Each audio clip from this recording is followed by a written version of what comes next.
Welcome to the deep dive. Ready to dive into the life and legacy of Marilyn Monroe? Let's do it. We're going to use her Wikipedia page as a kind of starting point, I guess. Okay. You might be a lifelong fan or maybe just newly intrigued by all the Marilyn mania that's out there. Right. Or hey, maybe you're just curious about the woman behind the icon. Yeah. No matter where you fall on that spectrum, Uh. I think we're going to uncover a richer, more multifaceted Marilyn than just the blonde bombshell image. Absolutely. Get ready to discover her tough business side and the challenging roles she took on and a whole lot more. What's so fascinating to me is how much of her life story, feels at odds with the glamour we associate with her. We often forget about the really tumultuous childhood, bouncing between foster homes and even an orphanage. Yeah, it's hard to imagine that kind of instability as the foundation for someone who became, such a symbol of beauty and success. Totally. It really underscores how much those early experiences likely shaped her personality. That yearning for stability and yet the recurring struggles with it throughout her adult life. And then, of course, there's that early marriage at 16, a sign of the times for sure, but still incredibly young. Absolutely. It speaks to a very different societal landscape, one we can barely comprehend today. It's incredible to think that just a few years later, this young woman with such a challenging past would be working in a munitions factory during World War II. Right. Playing a small part in the war effort. And it's in that seemingly ordinary setting that a photographer there to capture images of women contributing to the war effort stumbles upon Marilyn.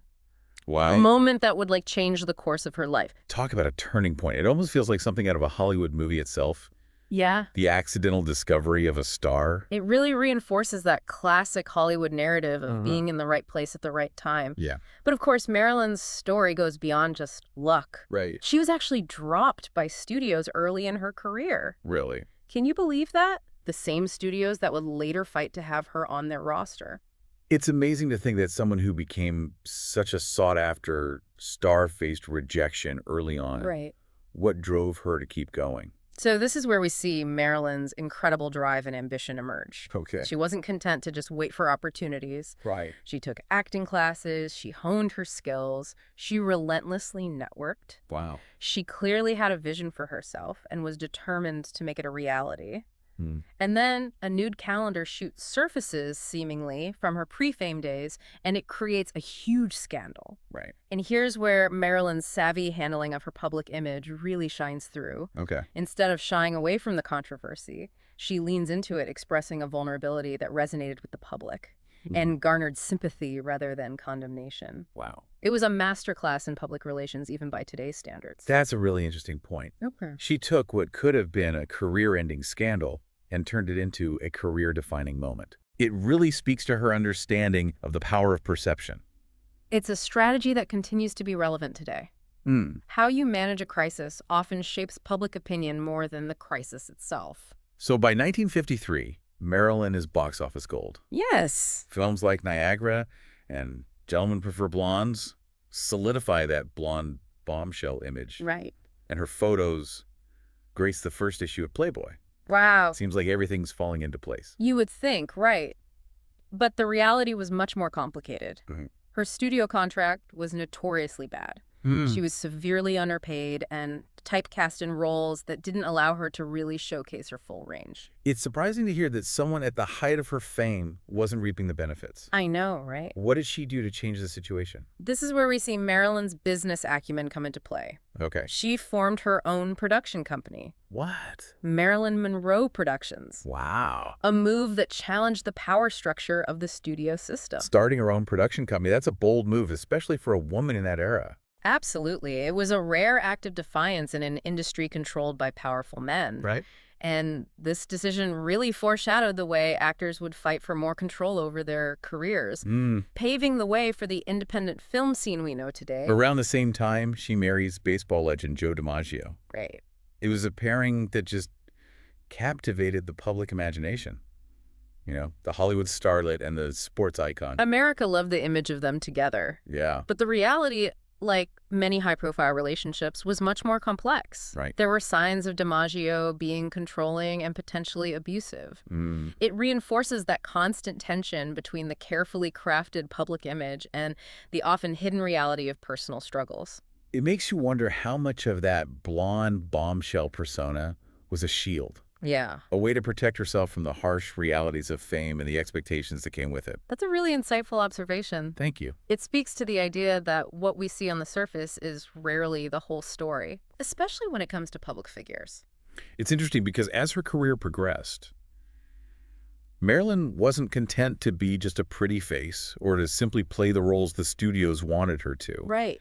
She actively sought out more challenging roles Yes. and studied method acting. Yes, she studied with Lee Strasberg at the Actors Studio in New York, Wow. immersing herself in a technique that emphasized emotional truth and drawing on personal experiences to create believable characters. So she was actively working to expand her range and challenge herself as an actress. Absolutely. Which is films from this period really showcase that growth. Stop, The Prince and the Showgirl, and, of course, Some Like It Hot are prime examples of Marilyn pushing beyond the stereotypical roles she was often given. Some Like It Hot is a classic, and it earned her a Golden Globe for Best Actress. Yeah.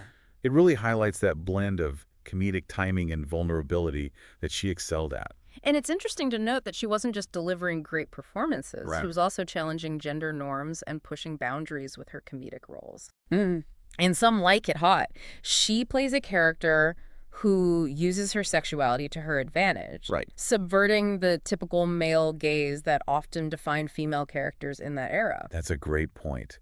There's a real intelligence and agency to her performance in that film. Absolutely. It's not just about being funny. Right. It's about using humor to comment on societal expectations and challenge the status quo. Exactly. And it's around this time that she enters another unexpected relationship, her marriage to playwright Arthur Miller. Right. It was a pairing that puzzled many, the Hollywood starlet and the intellectual playwright. It does seem like an unlikely match at first glance. Yeah. What drew them to each other? Well, Miller saw beyond the blonde bombshell image and recognized Marilyn's intelligence and depth. He saw her longing for intellectual stimulation and her desire to escape the superficiality of Hollywood. It sounds like a meeting of minds as much as a romantic connection. Definitely. And this marriage also brought to light Marilyn's political side. Right. She publicly supported Miller during his struggles with accusations of communist ties, even when it put her own career at risk. It speaks volumes about her loyalty and her willingness to stand up for what she believed in, even when it was unpopular. Absolutely. It's a side of her that's often overlooked. Yeah. This courage and conviction that went beyond the glamorous image. Absolutely. It's a reminder that she was more than just a symbol. Right. She was a woman with deeply held beliefs and the strength to act on them.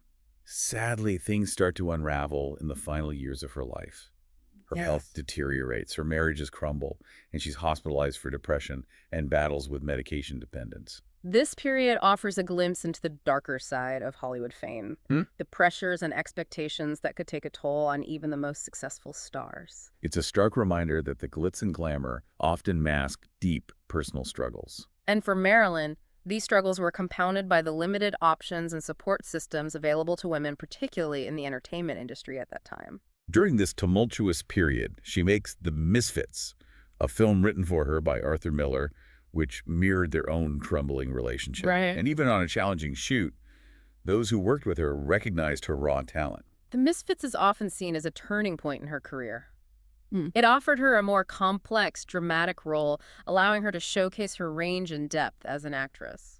And then there's Something's Gotta Give, the unfinished film with that iconic nude swimming pool scene. That scene was incredibly audacious for its time. It pushed boundaries and challenged the way female sexuality was portrayed on screen. It was a bold statement both artistically and personally. It's tragic that it was one of her last projects. It is. Her death, officially ruled a probable suicide, still carries a sense of mystery and continues to fuel speculation to this day. There's an enduring fascination with Marilyn even decades after her death. Yeah. She remains an enigma, a symbol of beauty and glamour, but also a tragic figure whose life was cut short. So we've seen the carefully constructed image, the savvy businesswoman and the vulnerable woman behind the icon.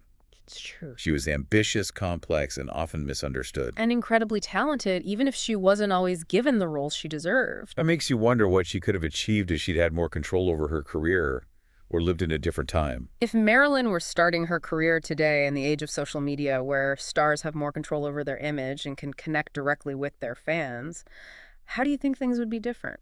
That's a great question. On one hand, she could control her narrative, challenge the tabloids, and even take on the studio system directly. Right. But on the other hand, there's the relentless scrutiny and pressure that comes with constant online exposure. Yeah. It's a double-edged sword, for sure. It's hard to imagine how she would have navigated that landscape, but it's certainly a fascinating thought experiment. We'll delve more into that question in just a bit. But first, let's take a closer look at some of the specific challenges Marilyn faced throughout her career, particularly within the Hollywood studio system. We were just talking about the potential impact of social media on a star like Marilyn Monroe. Right. The power and the pitfalls, it's definitely something to ponder. Yeah. But before we get too deep into that hypothetical scenario, let's circle back to a point we touched on earlier, the infamous nude calendar photos. Okay. And how that scandal played out in the context of her career. It's fascinating how those photos, which by today's standards wouldn't even raise an eyebrow, almost derailed her career. Right. It really highlights the strict moral code and intense scrutiny that female stars especially faced in Hollywood during that era. It's wild to think how much power the studios had to control the public image of their stars. Yeah. And dictate what was deemed acceptable or scandalous. Marilyn's response to the calendar scandal was brilliant. She didn't deny it or try to hide from it. Right. Instead, she embraced a sense of vulnerability. Suggesting that she had posed for the photos out of financial desperation before she became famous. Okay. This turned public opinion in her favor, painting her as a victim of circumstance rather than a temptress intentionally defying social norms. While that strategy definitely worked in her favor at the time, some might argue that it also played into the very blonde, bombshell image that she struggled to break free from later in her career. That's a really interesting point. Yeah. Her vulnerability and openness, while endearing to the public, may have inadvertently reinforced a certain image of her Right. as naive or even helpless.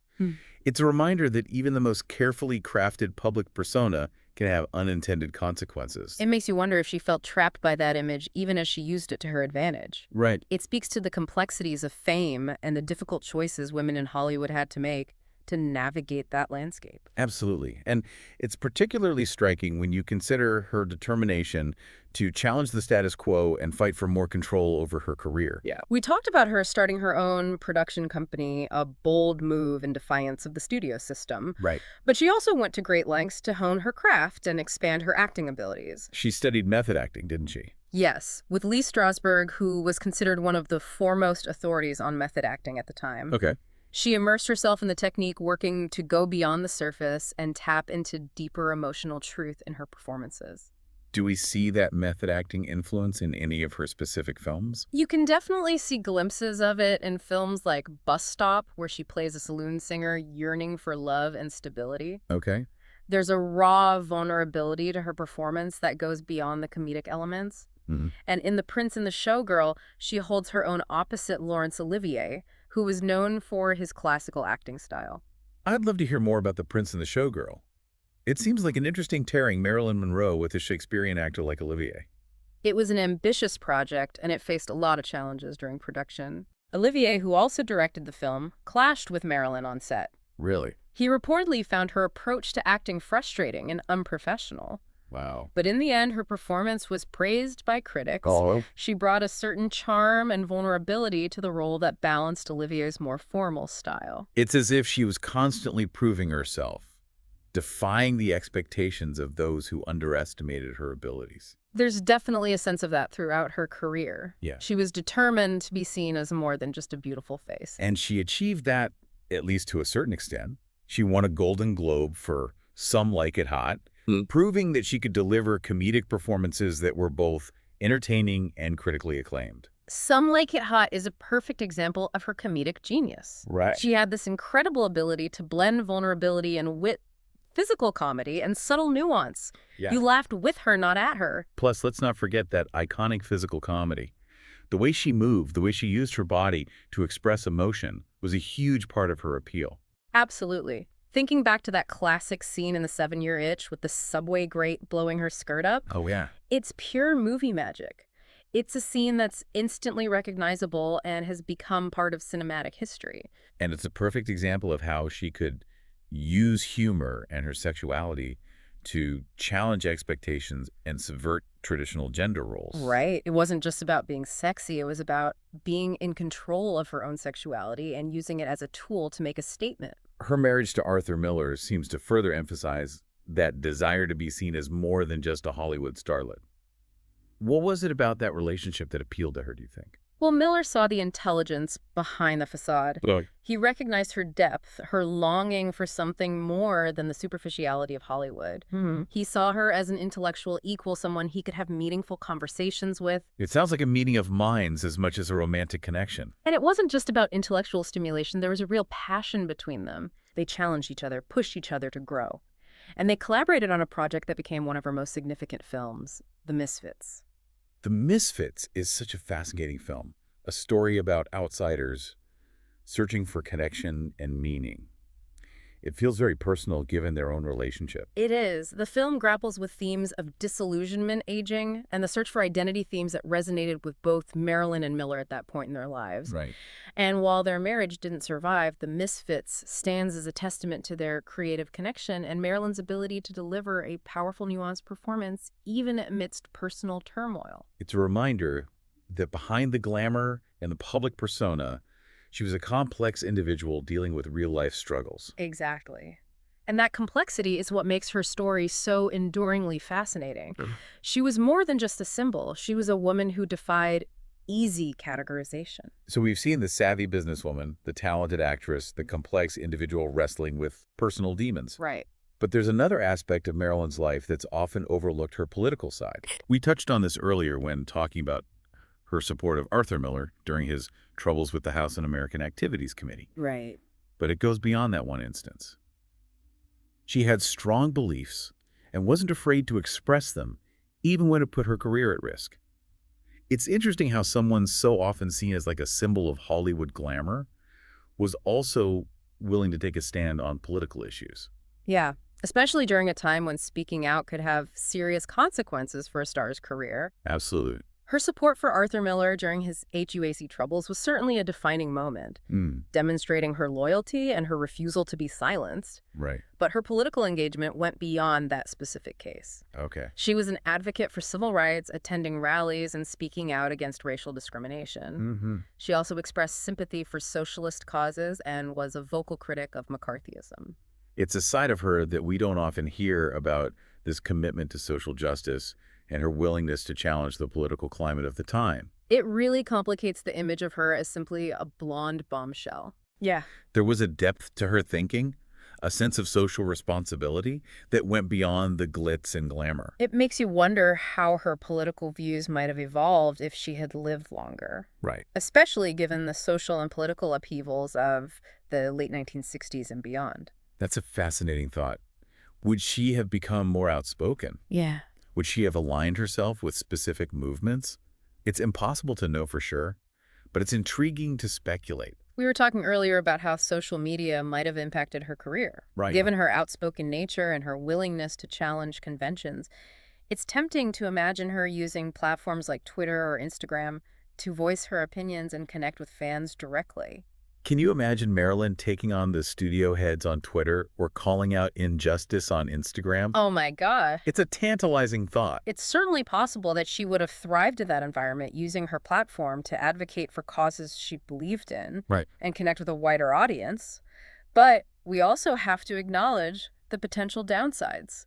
Right. Social media can be a double-edged sword. Yeah. The constant scrutiny, the negativity, the pressure to be on all the time, it can be overwhelming.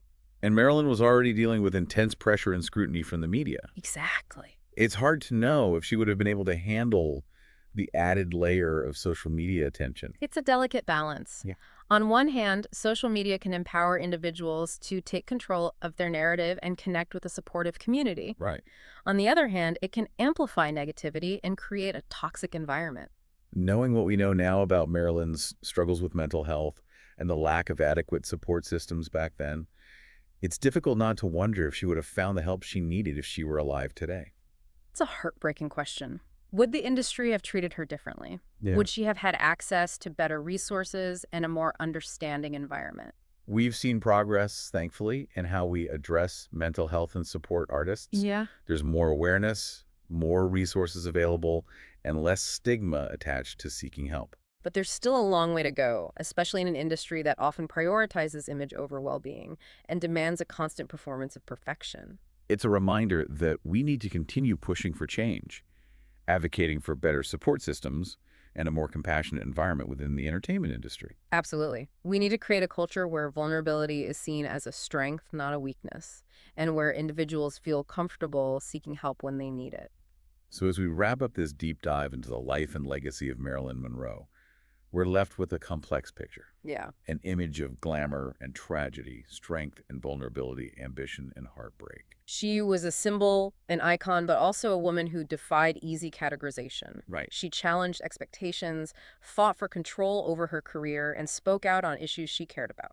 Her story is a reminder that even the brightest stars can burn out too quickly, but their light continues to shine long after they're gone. She continues to inspire, to fascinate, to spark conversations, and to challenge us to look beyond the surface and see the human being behind the icon. Keep exploring, keep questioning, and keep the memory of Marilyn Monroe alive in your own way. Until next time. Tell us what you think about this episode. Thanks for watching and see you in the next one.